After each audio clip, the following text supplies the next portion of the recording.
Welcome to the Church of the Week program on AM 630, The Word. Each week, we highlight a different local church or ministry impacting our community. Now let's welcome our Church of the Week host, Chad Schapiro, and today's guest.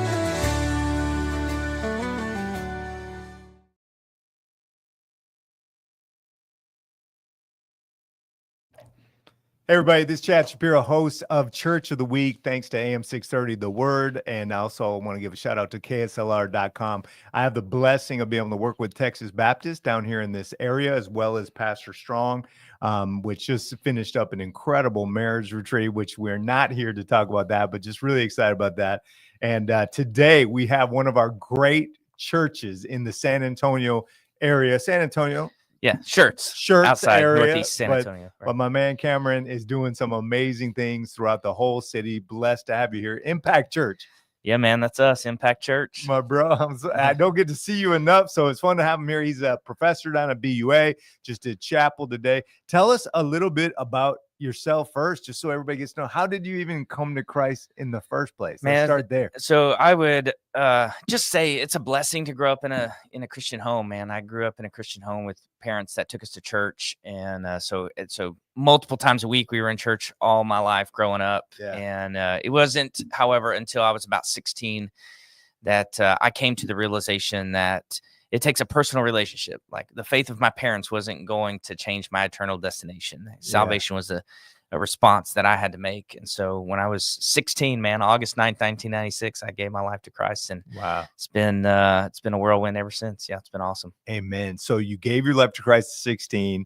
You were a missionary. Talk about that a little bit. And then is somewhere in there called to be a pastor? Yeah. So, a few years out of high school, I just grew up playing music. So I was a musician. So I began to lead worship in church and various things. And so God just really clarified a calling to ministry during that time. And it was something I just knew that's what I was on this earth to do and to be a part of. And so I moved to Fort Worth in 2008 and started going to seminary at Southwestern. So I did my undergraduate and graduate school right there. And during that time, God just kind of refined a heart for the nations. And so we served overseas, and with the International Mission Board of the Southern Baptist Convention, we served overseas for a little over 5 years. And we were in a religiously closed country. So it was kind of an interesting thing to do and to be, and it was awesome. We learned a ton, really a period of time in which we functioned in our giftings a lot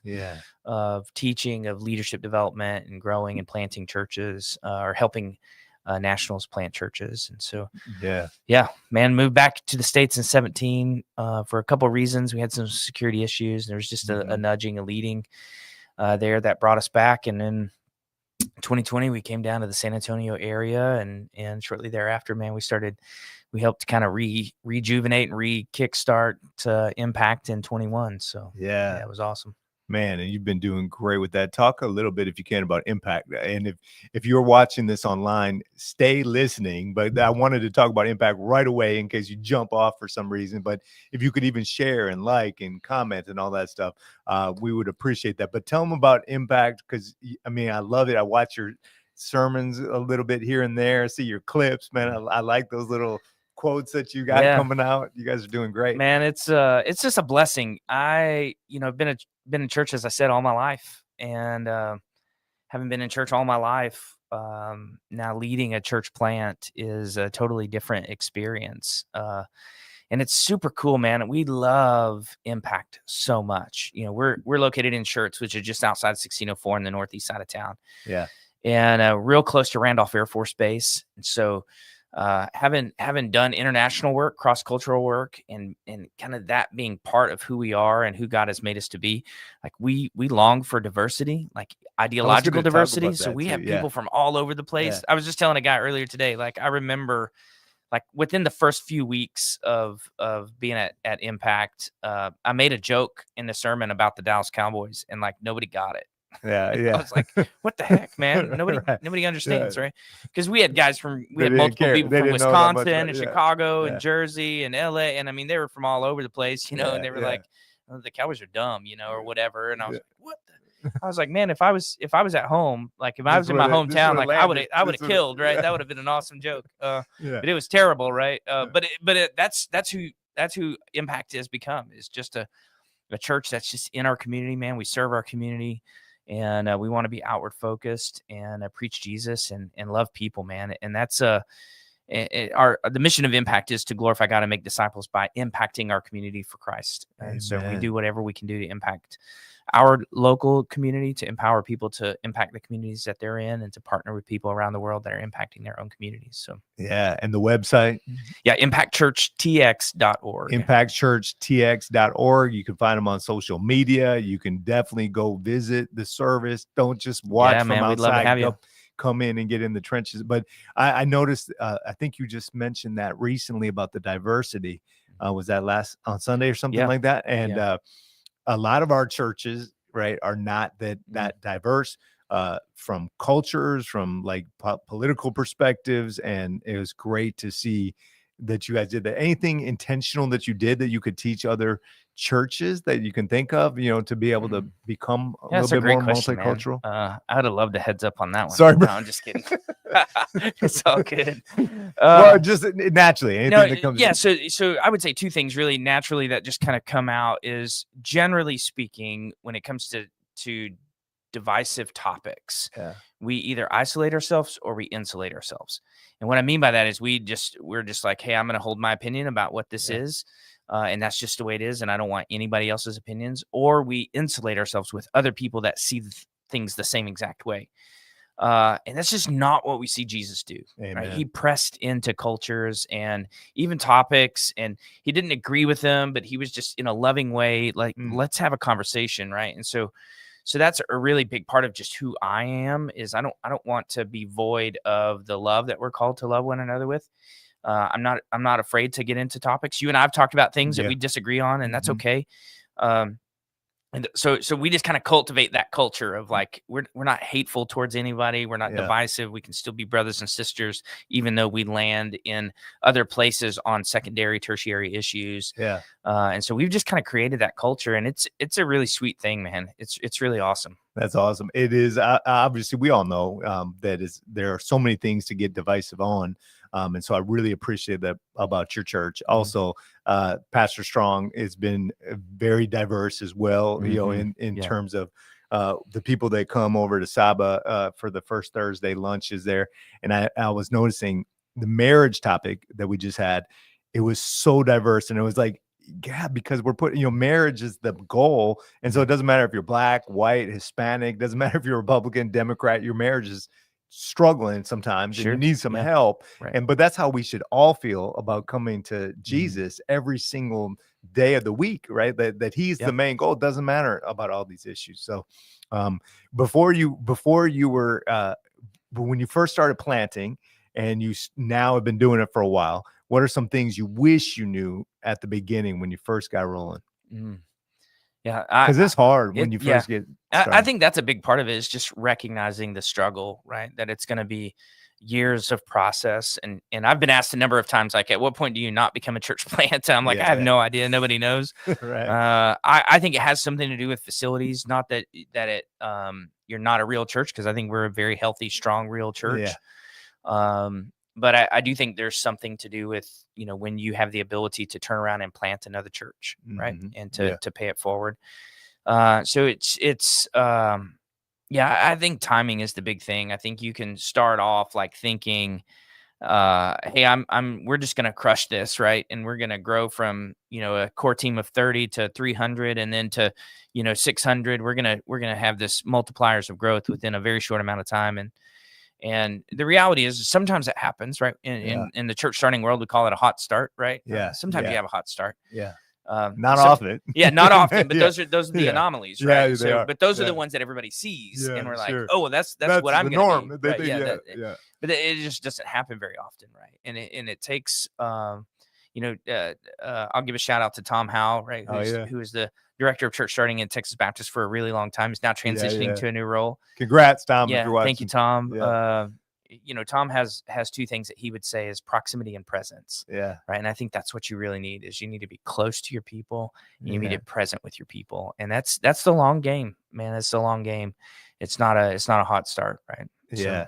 Man, and so I also think too, your background of being a missionary probably helped a lot because you're going in there and I mean, you're basically, like you said, planting, teaching, raising up leaders, but you're doing it from scratch. You're not just coming into a building that's already existing with your resume and saying, here I am to preach on Sunday. You're having to build. And it seems like a lot of our churches, part of the cultural Christianity is just used to church and service and just show up and I just do my preaching and that's enough. But planters don't get to do that. Nope. How did that cross over from being a missionary into being a planters? Yeah, so I strongly believe the international missions ministry model would never be the missionary as pastor, right? So you're constantly, I never pastored a church overseas. I would speak occasionally, but I did a lot of teaching, a lot of equipping, a lot of training. And so that was for me very natural to come into this role. And that's maybe a little bit of an answer to your previous question too about what we need. And I think that the importance and role of a team and team development and leadership development is really, really critical to successful planting. And so that for me is one of the things that just was natural because I don't have to do it all. A lot of planters are like really type A personalities. Like, let's just pick ourselves up by the bootstraps and go on. And you've got to have a team around you. And if you don't develop a team in a healthy way, you're going to either burn out or your church is going to plateau because you have a limit. Everybody has a limit, and our limit isn't 1,000 people. It isn't 500 people. Usually, a limit, personal limit. If you're highly relational, you have a high relational capacity. You're probably 150, 200 people is your limit. Yeah. And if you're not super high on that relational capacity scale, like your limit's probably like 40 or 50 people, 60 people. Yeah. And so if you have these aspirations of like mega church, planting and having major church, but your capacity is only 60 people and you don't develop any leaders, you're never going to get there and you're always going to be disappointed. So that for me is what really, I think it was an intangible thing. And I don't think I recognized it at the beginning, but that's one of the really key factors that allowed us to be successful is putting a really good team in place, developing them, leading them to making decisions and empowering them to do those things. There's things that I have to do, like I don't love accounting. I don't love business. I don't love that kind of stuff. I would much rather teach and preach and develop. And, so there's just systems and structures. I'm not a systems and structures guy. I'm a visionary guy, but there's times that you just got to do it because you're the planter. And that's the way it is. Right. Yeah. Sometimes there's nobody to delegate it to. You just have to do it yourself.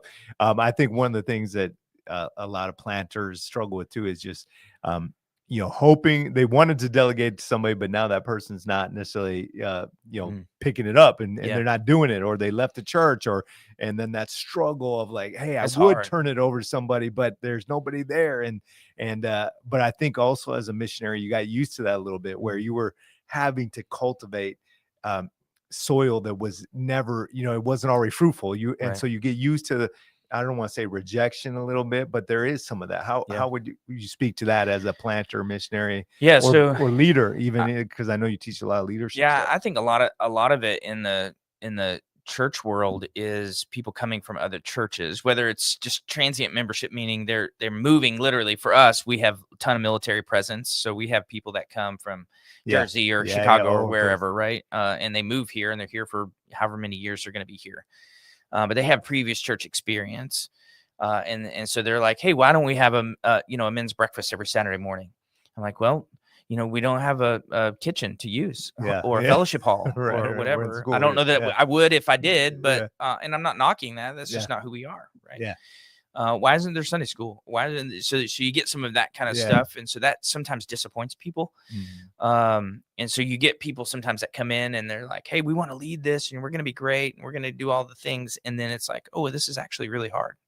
Yeah. And then they just stop. Right. Yeah. So you swing and miss sometimes. You probably, and I'm sure elevated people and said, hey, we're gonna start this, and so is gonna be in charge, and it just kind of fizzled. Yeah. Sometimes I fizzle because I get distracted with other things. I'm easily excitable when it comes to opportunities, so sometimes it's my fizzle, other times it's people that you put in place, and so I think you just kind of learn, right? I've learned to lean on my team, Yeah. especially our leadership team, our elder board. I'll ask them when we're kickstarting a ministry, and we'll get their opinions. Yeah. It's not necessarily that they want the authority or the control, but I just trust them. Like, we Yeah. have a relationship, and I trust their thoughts, and I trust the Spirit of God working in them to speak into a situation. So I lean on people. I ask other pastors, other church planting pastors, like, hey, Yeah. where were the kind of measures, and when did you kind of do this, or when did you do that? When did you hire a staff member? When did you Yeah. develop this sort of ministry? How did you guys do that? I just try to be a learner, try to be flexible. Church planting, man, it's like, if you go in with your idea, this is how it's going to be, you're going to get wrecked. That's so good. It's and constant so true. pivot, Yeah, man. It's constant it pivot. is. Yeah. It is. You are listening to Church of the Week, a program that we're so blessed to have on AM 630 The Word. Also, you can find it on KSLR.com. I am here with Cameron Strange, Dr.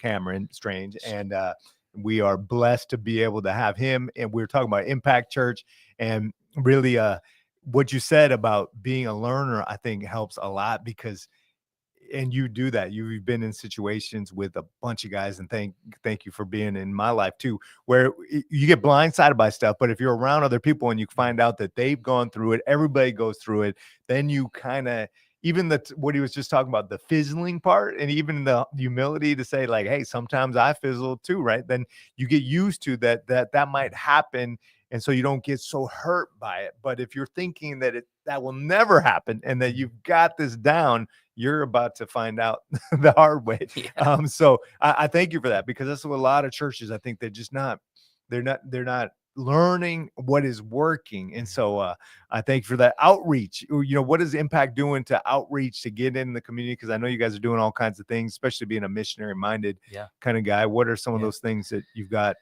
So we're actually developing a little bit better of a more systematic sort of strategy for missions that is kind of following an Acts 1:8 model with 4 quadrants of Jerusalem, Judea, Samaria, into the earth. And so that's something in process, literally in process right now, that we're talking through and working through, and what that looks like for us. But we often, the kind of language I use is a church in the community for the community. That's what we aspire to be. That's what our vision is to be a church that's in the community, and it's for the community. It's known in the community because we serve the community. So I don't feel like I don't carry the burden of trying to do everything. Like we can't be. We're not big enough, but really no single church should ever be the sole solution to any of our major issues. So we participate, which is a national movement of love where you live. That's a thing. We have a work day coming up at the end of October that we're partnering with. A Northeast Bible Church in Garden Ridge is the kind of the main sponsor for our area. So they're the main catalyst of putting all that together. Neat. So Love Where You Live is something.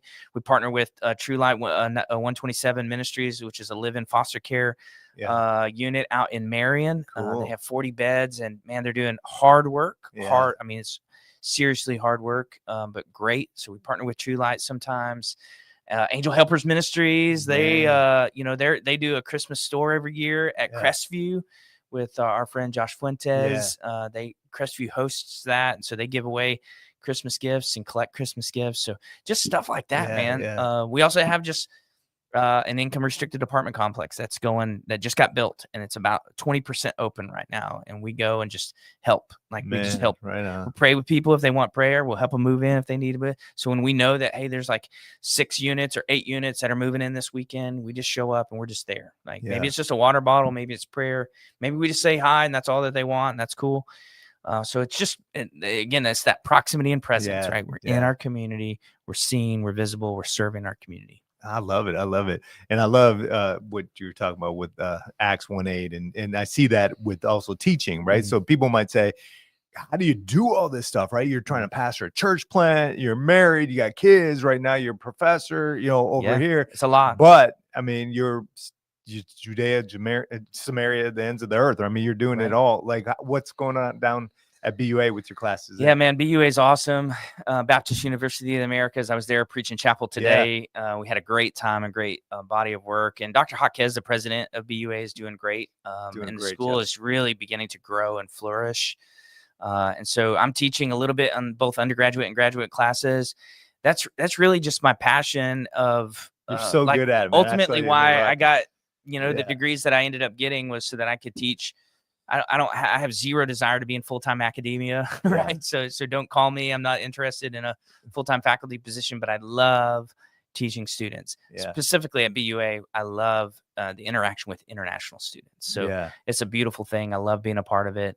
I have a couple church members, 2 guys on my elder board that have credentials and are also teaching in leadership and in the theology school. So it's a fun thing. It's a good partnership for us. We love it.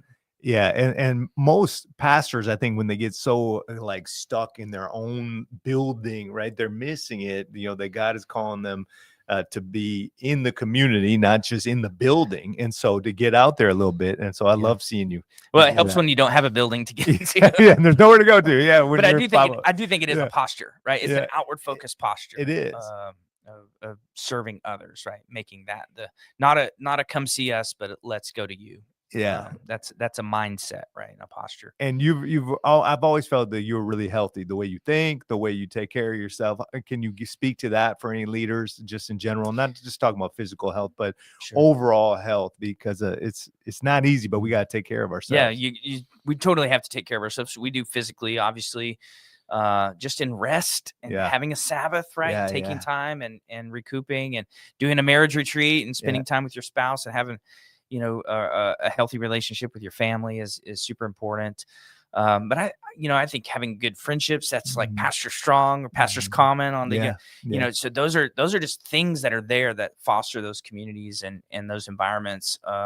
So just, I think it's just something we have to pursue, right? And get rid of all the pretentious. That's what I love about those sorts of things. Like I don't hang out with people that are always posturing and they're trying to, look pretty and be real pretentious. I'm just not interested. I'm over it, man. I'm over it. Right. If I've got 20 plus years of ministry left in me, like I'm not going to waste it on pretentious people. We're just going to be who we are, say what's going on and be real with people. And what I've found is when you're real with people, they're real with you back. Like if I posture, then they're going to posture. If I puff up, they're going to puff up. If I want to talk about all the degrees and I can do that and they're going to talk about all their degrees. It's ego battle. It doesn't, those are inconsequential, right? Those are not eternal level things. So, amen. So unfortunately, man, we're wrapping up and I love this time together. It went by so fast. Where's Impact going in the future? What's the vision like that you can share with us before we Yeah, man. So we do hope to build. First Baptist Church of Universal City was incredibly generous towards us and purchased a parcel of land, a large parcel of land, and literally just gave it to us, like no strings attached, which is almost unheard of, right? So we're on FM 1518. We meet currently at Founders Classical Academy at 10 a.m. on Sunday mornings. And our property is just up the road on FM 1518. So hopefully sometime in the next few years, we'll put a building in place and become kind of a permanent structure and presence there on the south side of Schertz and surrounding areas. So, yeah, it's going to be exciting. Well, you guys are already doing it. If you're looking for a church home, this would be a good place to go visit, to check out Pastor Cameron and see what they're doing over there at Impact Church. A lot of different things going on there. And so just excited about that. Anything you want to share before we wrap it up? Yeah, man. Just thank you for having me. I love Chad and I love the work that he's doing and connecting with people. And so it's really cool to be up here and to I just want to encourage you, man, just to keep doing what you're doing, keep connecting with people. I thank you. It's hard for everybody out there, and you might be going through something yourself. It might not be a pastor of a church, but I hope you can hear our hearts when we talk just about kind of like forging ahead in anything, right? Whether it's a new ministry, a new business, whatever it is, a lot of the same skill sets. And really quickly, before we wrap up, you're doing leadership classes, which I thought is so awesome down there at BUA. Yeah, teaching John Maxwell stuff, man. He's the master at it. you just dig in. You're a lifelong learner. Can you speak to that real quick before we wrap Yeah, it never up? give up, man. I didn't even start college till I was 28 years old. So, Man, I didn't know that. That's yeah, awesome. I had zero. I kind of went to college, but I never went to class, and then that makes 4 Ds one semester, and that's over, right? And Yeah. so, yeah, just keep learning. Never give up. You always have an opportunity to do it. Make the most of it. Let's keep on going, guys. God bless you. Thank you guys for listening, for watching. We look forward to seeing you guys next week. This has been Church of the Week from AM 630 The Word. Thanks for joining us this week for Church of the Week. Please visit us online at am630theword.com for more information or to listen to previous Church of the Week programs. If you would like to recommend your church be featured on a future program, please email us at churchoftheweek@kslr.com.